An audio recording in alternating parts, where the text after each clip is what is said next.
this is Dr. Dawn Michael, and if you have been watching my YouTube channel for a while now, you'll notice that I talk about all different types of sexual issues, sexual fetishes, how people can work through them in their relationship. And each and every one of the sexual issues I talk about are problems that I've dealt with clients, and I've worked with people from all over the world. And when they have an issue, usually it will be brought up, more than one person has the issue, in fact several of them. Then I'll make a video pertaining to the particular problem. And if you notice, I have different types of fetishes I talk about, and that's because people have come to me with these fetishes. Some of them you may have never heard about, some of them you may have, other sexual problems that people have. And quite frankly, I don't think I'll ever stop seeing new things. So for me to say that I've seen everything or I know everything, it's absolutely not true. I will say I learn something new every day. I learn something new from every client that I work with. And it's given me the opportunity to do research on a whole myriad of topics and to really try to understand better why people are having these problems and how to help them resolve it so that they can live their lives in a way that's productive. They can have productive relationships, and so they're not walking around feeling shame. A lot of people feel shame over sexual issues. They feel that they just don't fit in. They have problems with their relationships because of it. And some people don't even get into a relationship because they have such deep sexual issues that they are struggling with on a daily basis. So today, one of the things I'm going to talk about is how does a person manage their sexual problems? If it's a fetish, if it's something that they feel is compulsive. I don't necessarily like to use the word addiction because I believe when it comes to sex, there's always a way that we can manage it, and things that people can do where the addiction aspect of it doesn't take over, and it's more about how to manage it, how to work it into your life, or how to do some other things to try and replace it. Now, one of the problems with a sexual issue is, sex is one of those things that as a animal, right, because we're all animals and human beings, it's one of the things that is part of our life, just like eating and sleeping, drinking and activities. Sex is a huge part of a person's life. And even the fact that if someone is not having sex, it's still a part of their life, because if they're in a relationship and the other person wants it, it's now become an issue. So if you're somebody who is struggling with your sex life, I will say that I have seen some disturbing issues over the past couple of years. And I am going to attribute some of it to the increasing violence and some of the things that I've seen that people are viewing. Now, I'm not going to say that in any means that's all of it, because, sometimes a person can have issues where they've had some abuse issues, where they're struggling with how they feel about themselves sexually. But I have noticed that many people are coming in with this idea of they are watching something that they necessarily wouldn't have seen in life. They've watched it in a video. They've gotten turned on by it, and they keep going back to this particular type of a video, and then they get bored with that, and they look for something that's more extreme, that brings up their adrenaline, that creates more excitement. And some of this does involve violent acts. Some of the videos that are now available to, unfortunately, the kids can get their hands on, and they're even watching in school. teenagers and such on their cell phones are videos that were not around years ago. And when you have a young mind, it's impressionable. And when you see things over and over and over again, the brain doesn't know how to really process it. And a person can become desensitized to a certain extent. And they can also look at it and say, hey, you know, these people are trying this. Why don't I go ahead and try it? Or, you know, everybody else is doing it. Or I've seen somebody do a sexual act, you know, many times. So now it's just kind of normal to me. And this is what's scary, is because younger people are trying things out with each other that they necessarily don't really understand. They're putting themselves in positions that they normally wouldn't put themselves in. And sometimes it's very dangerous. Now, what I've noticed in my practice is somebody who gets stuck on a particular sexual idea where they may become a little obsessed with it and spend a lot of time looking at pornography when they're supposed to be doing something else. And this is when it presents a problem, is when they're spending too much time watching porn, thinking about it, and maybe even trying to persuade their partner to act it out with them, rather than doing other things in their life that would be a balanced life.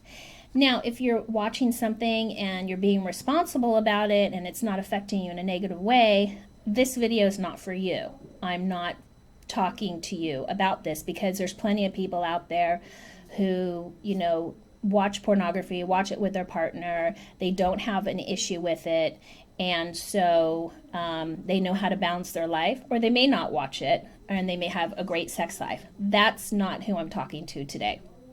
I like to make that very clear because many times in my comment sections, I'll have some people commenting on some of the videos. I won't comment back on them because realistically, the people that I'm making the videos for are for people that are having problems, not for somebody whose sex life is fine and they're just kind of looking through it and leaving a judgment. That doesn't really help. So if you're a person who is struggling with this, and as I said, I've had many people in their early 20s who started watching porn when they were younger, impressionable, even going through puberty, and some of it has really confused them. So they have confusion around sex, they have confusion around how to act with a partner, what's acceptable. They may have seen something that makes them feel uncomfortable but also excites them at the same time. This is a lot of what I've heard is, you know, I'm excited watching it, but when I'm done watching it, I feel very uncomfortable. I feel shameful. And this is a problem because they continue to go back and do it again and again. And so it's kind of this cycle where they feel bad about it. And because they feel bad about it, they're walking around thinking about it, but then they get to a point where they want to feel good. So they'll turn the porn on. They'll masturbate because that's like an instant gratification, and then afterwards they'll feel bad again. So it's like this cycle that keeps happening that they get caught in, and then they spend hours and hours just watching porn and thinking about it. And so some of the ways that a person can break the cycle, or if they feel like they're stuck on a particular fetish or they're feeling bad about themselves, is that you have to slowly change your habits, because a lot of this is also behavioral. So if you make it more difficult to watch porn, let's say that you watch it on your phone. So now you're going to say, okay, I'm not going to watch it on my phone. I'm just going to start by watching it on the computer. And I'm going to limit the time I watch it. And I'm going to limit the day I watch it. Maybe if I'm watching it a certain amount of time. So you're slowly changing your pattern, your behavior. And it takes about a good 3 months to really slowly do it. And also at the same time, you're replacing it with something else that makes you feel good. And that wouldn't be like drugs and alcohol. Many times I'll recommend people simple exercise, doing something you enjoy, whether it's bike riding, walking, roller skating, playing basketball, playing soccer, getting involved in hiking, whatever it is that's an activity. It's always good to try and replace it with a little bit of an activity. Get up and go out, because it elevates your dopamine levels. It makes you feel good. You're being active. It's good for your brain. It's good for your heart. So as you slowly try to walk back your porn use, or really even the thoughts that you're having when you're not watching it, because even when people are not watching it, they're still thinking about it, is to set up a schedule, little by little, do things that are different, and little by little add in an activity. So this is a start for somebody who feels like they're stuck. The other thing that you can do is to start replacing watching porn with thinking about something in your head. Okay, so instead of the visual aspect of it, maybe you're caught in the cycle of masturbation and watching it. Turn off the pornography and try to masturbate to something else in your head that you think about that is erotic, that turns you on. So you're trying to expand a little bit what turns you on, so you don't just get stuck in the same cycle. So this is how you begin to manage it. It is a bit of a life change, and you have to, again, replace it with things that make you feel good as well. Otherwise, you keep going back to the instant gratification. If you've tried this and you feel like you're really putting the energy and effort into it, and you're doing it, and you're still not able to get past it, I do recommend getting some help. And it's very important that you reach out and find somebody who understands sexuality, who can maybe help you try to get past this and develop other skills in your life. Because having a problem with this is not something that goes away. It stays with you. And even if sometimes people get into a new relationship and the relationship is really exciting, and so they think, okay, you know, I'm over this because I'm so excited about being with this person. But as the relationship goes on and maybe the excitement fades a little bit, people go back to their habits.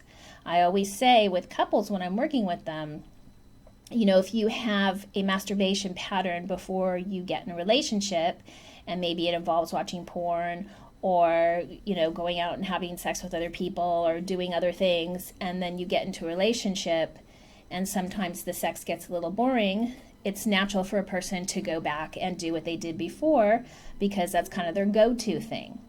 So understanding that this happens and understanding that you can do something about it is really the first step. You're not powerless to this. You're not born, you know, powerless. You make decisions every day. You make a decision to flip your phone open. You make a decision to flip your computer on. You make a decision to, you know, pick out a particular type of porn or decide to do a particular type of sex act. Or even your thoughts. You know, when you have a thought that pops in your head, you make a decision if you're going to sit and think about that thought or if you're going to do something else besides sitting there thinking about the thought. You know, I often tell people if you just get so caught up in a thought, immediately count odd numbers. Start with that. The next thing, get up, move around. Have a go-to list of things that you can do if you're really stuck in your thought pattern so that you can get out of it. So these are all choices that you make every day. So you're not powerless. You do have power. And if you're suffering from either depression or anxiety, or you feel like you maybe are overly obsessing, then perhaps you need some medication. Perhaps you need to go see a psychiatrist. and you need to get on medication to help you. There's nothing wrong with doing that to get you past the point where you can start working on other things, because people do have issues with this. And so any help that you can get is great. There's also groups out there where people can go and talk about their problems, talk about their days. There's coaches out there. Believe it or not, some of the problems people have with their lives and continually watching pornography or going out and having sex or doing things that they don't feel good with is they don't feel like they have a real purpose in life, that they don't have a goal in life, that they're kind of just every day just walking through without a goal or a purpose. And some type of a coach can help you with this, a therapist, a counselor, a life coach, somebody to help you figure out what you want to do with your life in the next 5 years, or, even help you set up a schedule. Simple things like having a schedule every day so that you know what you're doing. If you're a person who kind of just, floats around and feels lost, setting up a schedule for yourself. It's amazing what our phones can do as far as scheduling things and reminders.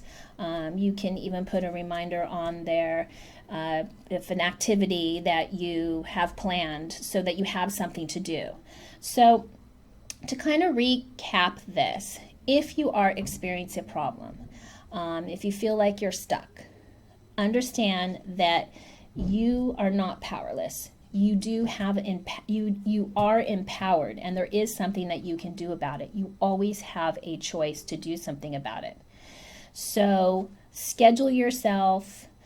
Start slowly with a routine, changing it, add in some physical activity, make a new friend, get involved in something different, figure out what your purposes are in life, figure out a plan that you have for the next 5 years. That's always something good. And also, lastly, take responsibility for what you're doing. This is a big thing when you want to change your life or make things better, is to really take responsibility that you are not out of control, that you do have control, but maybe you're just not making the best choices for yourself.